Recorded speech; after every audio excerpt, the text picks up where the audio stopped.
Good morning বন্ধুরা, চলে এসেছি প্লেগ্রাউন্ডে হাঁটতে। আজকে বলবো এক্সারসাইজ নিয়ে। এক্সারসাইজ কখন বলা চলে বা কখন বলা চলে না, এটা আপনাকে বুঝতে হবে।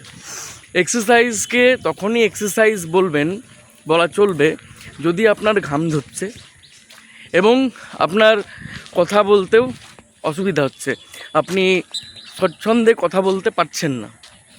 যদি দেখেন এর কোনোটাই হচ্ছে না, মানে আপনার ঘাম ঝরেনি, আপনি নিশ্চিন্ত স্বচ্ছন্দে কথাও বলতে পারছেন, আপনার কথা বলার মাঝে মাঝে দম নিতে হচ্ছে না বা আপনি হাঁপাচ্ছেন না, তাহলে এটা কিন্তু এক্সারসাইজ হচ্ছে না, এটা অ্যাকচুয়ালি ওয়ার্ম আপ হচ্ছে।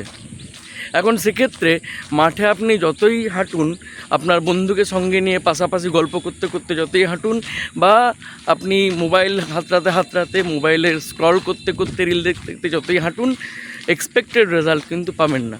এক্সপেক্টেড রেজাল্ট পেতে গেলে আপনাকে বডিকে ঘামাতে হবে, দরদর করে ঘাম ঝরতে হবে এবং আপনার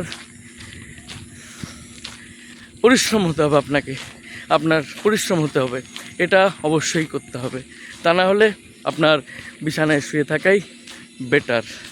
যদি এক্সারসাইজ করতেই হয় প্রপারলি করুন, আর তা না হলে বিশ্রাম নিন। যাই হোক, আপনি চেষ্টা করছেন, এটি অনেক কথা। আশা করি ভিডিওটি ভালো লাগবে। ভালো লাগলে লাইক, কমেন্ট, শেয়ার করে দেবেন এবং পেজটি ফলো করবেন। ধন্যবাদ।